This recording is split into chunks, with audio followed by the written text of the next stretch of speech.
안녕하세요. 모든 경기 종목을 다루고 있는 토서관입니다.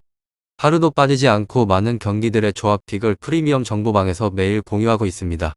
참여를 원하시는 분들은 영상 하단 댓글 보시면 오픈 채팅 링크 있으니 문의 주시길 바라며 구독과 좋아요 한 번씩 부탁드리겠습니다.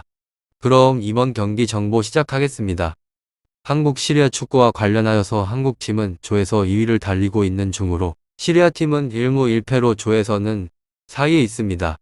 한국팀은 홈 2연전에서 1승 1무에 그쳤으며 내심 2승을 따내고 난 다음에 최종의 예선을 시작을 하려 하였지만 계획대로는 되지 않았습니다. 2일의 휴식 이후에 경기에서 나서는 황의조와 손흥민의 몸 상태가 좋지 않았고 마무리에 어려움 또한 겪었습니다. 이번 일정에는 지난번에 주말 소속팀 경기에서 출혈이 있었던 김민재 선수도 장거리 비행 이후에 경기에 나서야 하기에 주전으로 출전을 못할 가능성도 있습니다.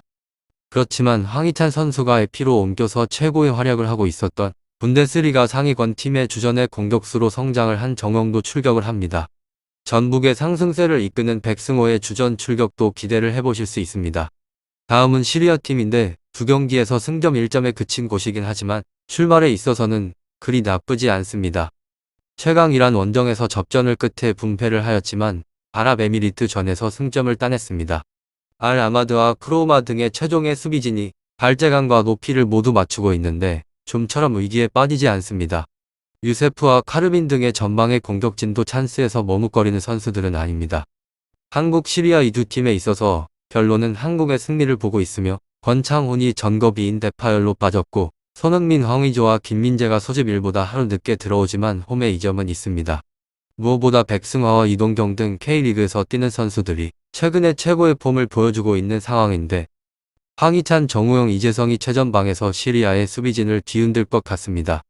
다음으로 초반에 두 번의 경기에서 드러난 벤투호의 경기력에 있어서는 만족이라는 단어를 쉽게 떠올릴 만한 수준은 아니었습니다. 손흥민이 뒤늦게 합류를 하는 등의 변수 속에서 치러지는 이번의 시리아전에서 상대방의 밀집 수비를 제대로 깨는 모습을 보여줄지에 대해서는 불투명합니다. 그리고 이란의 덜미를 잡혔던 시리아 팀은 UAE와 무승부를 만드는 등 만만치 않은 집중력을 선보인 바가 있고 이번에도 수비 일면도의 전략으로 상대의 틈을 노리는 전력을 고수할 가능성이 높습니다. 그러나 성공 여부는 불투명하다는 점을 참고를 해두시길 바랍니다. 상대 밀집 수비에서 해법을 좀처럼 찾지 못했던 벤투호의 문제는 이번에도 마찬가지로 그대로 드러나 버릴 가능성이 높습니다. 그동안 시리아의 수비에 고전을 해왔던 흐름을 떠올려 볼 만하고 승부처에서 우위를 잡는다고 할 자리도 그 차이는 근소할 것 같습니다.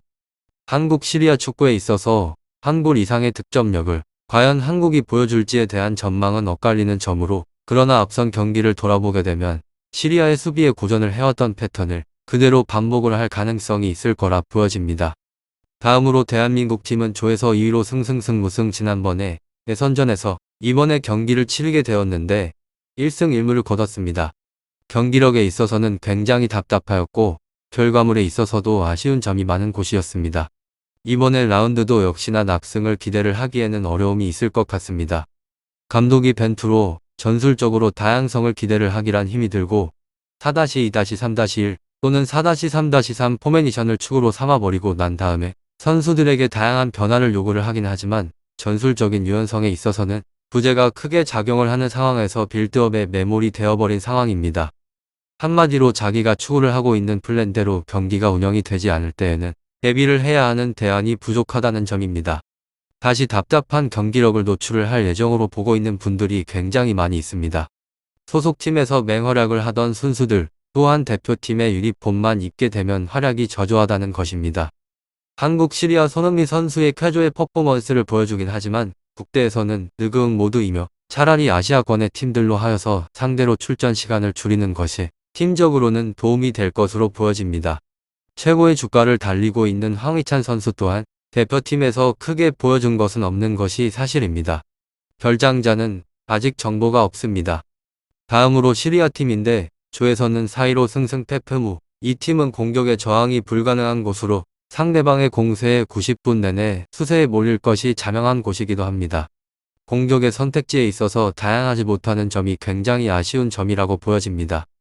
이뿐만이 아니라 최전방의 공격수인 카르빈 선수의 의존도는 여전히 풀지 못한 상황으로 무득점에서 멈춰버릴 상황이 그려지는 곳입니다.